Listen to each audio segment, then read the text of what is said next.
They are holding a certain genetic code which allows the possession, another ancient common theme from as far back as you can track right to today, a genetic code which allows these entities to possess these particular bloodline families within the reality that we experience, and these families are therefore simply vehicles of these demonic entities. You research any of these families, be it the Rothschilds, the Rockefellers, Greenspan, Alan Greenspan, any of these people, you will go eventually into black magic, blood-drinking human sacrifice rituals where they make sacrifices to the gods.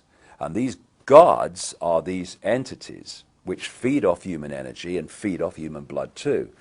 So people accept, yes, long ago people used to use human sacrifice to the gods, yes, and all the rest of it. And they think, oh no, we're kind of civilized now. Well, some of us are, but these bloodlines are not, and they're just continuing to do today covertly what they were openly doing in the past.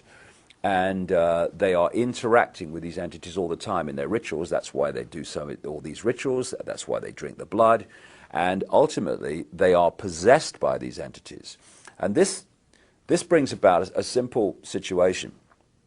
You've got the entities, let's call them demonic entities for want of a word. They're operating just outside of this visible light reality that we experience. They use the bloodline families as their vehicle to manipulate this reality. They take over their mental, what passes for their emotional processes, their physical processes. And what that means is, when these bloodline families go into positions of power, what we're actually doing is seeing these entities go into those positions of power.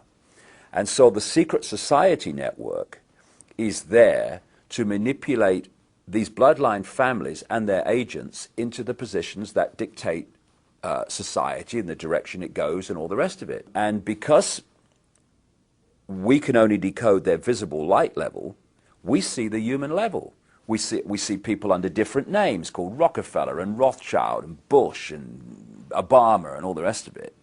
But if we could see beyond visible light just a little bit, and some people can, you would see overshadowing these people anything but a human entity.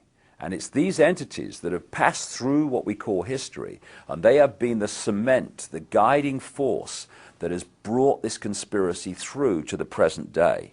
Because people have asked me in the past, quite rightly, I understand it, why would someone give their life to this conspiracy, this global takeover, in 1500 or 1650 or 1820, when they knew they were never going to be around to actually see it happen, which is what they're trying to do now, playing the cards they're playing now? The answer to that is they were just vehicles. These entities are the common force passing through history, which has led this conspiracy to where it is today. And the idea is to so tie up the world that they make everywhere in the world dependent on everywhere else in the world, which means that no one has control over their own destiny. It's all in the hands of other people and situations that they have no control over. That's the idea. People talk about the prison planet. The prison planet is the human mind in prison. That's what it is. But if you keep going, because you want to know the origin of this, then you go out of this reality called visible light.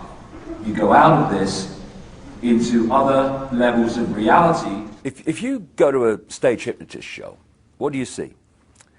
You see stooges on the stage, and then you see the hypnotist, and he goes along and he uses his techniques to implant a belief in reality into the stooges. He might tell them there's an elephant in the audience. He might tell them that the woman next to the person is naked. And when you start to understand how we create reality and decode reality, you can see how simple this is. The brain is decoding reality like a computer decodes information and puts it on the screen.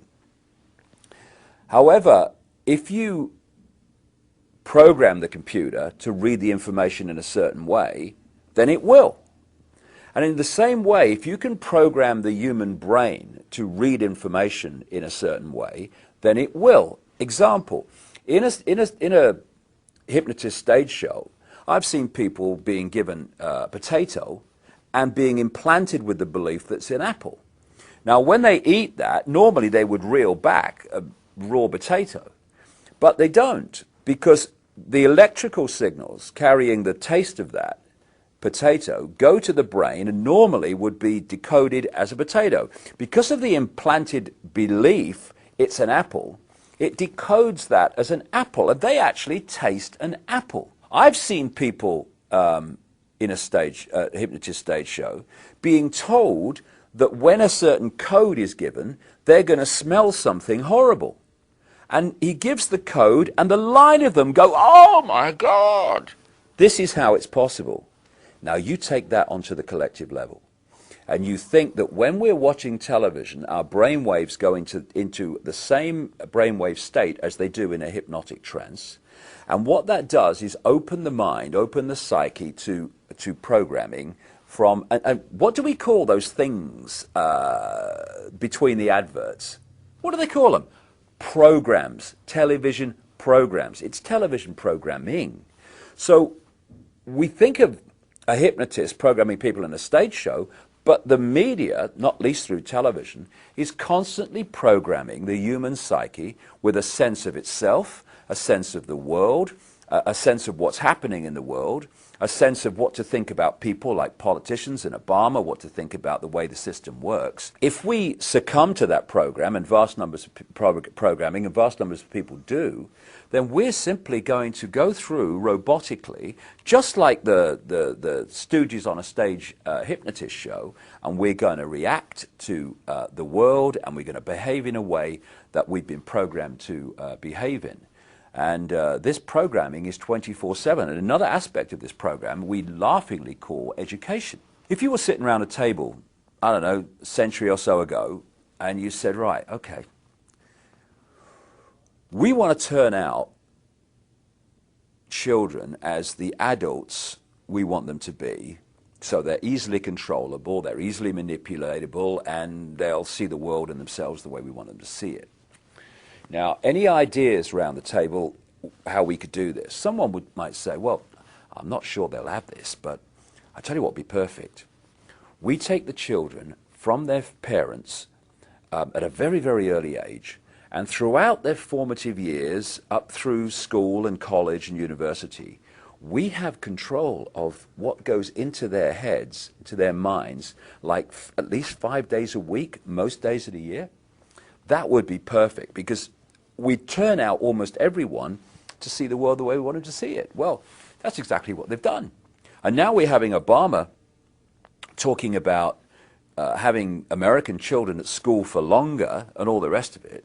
And it's all part of the process of, A, giving the children more time under the state's control and influence than the parents, and also having more time to program the young people to see the world and become the adults that they want them to be. There's one area that's very important to understand in how people apparently come out of nowhere to positions of power and influence. Like they say, or lots of people believe, that Obama came out of nowhere. He was prepared for a very long time to do what he's doing now. These people do not do ad lib. They don't do make it up as you go along. It's all projected a long way forward.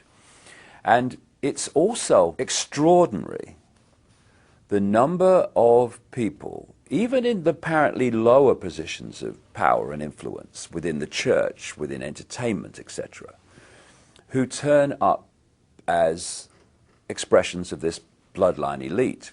And I've understood this over the years, having met people who've been on the inside. I'll give you one example.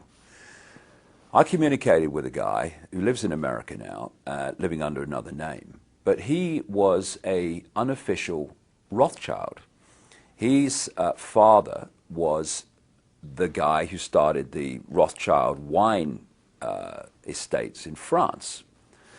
And he told me how the Rothschilds and these bloodline families not only interbreed with many different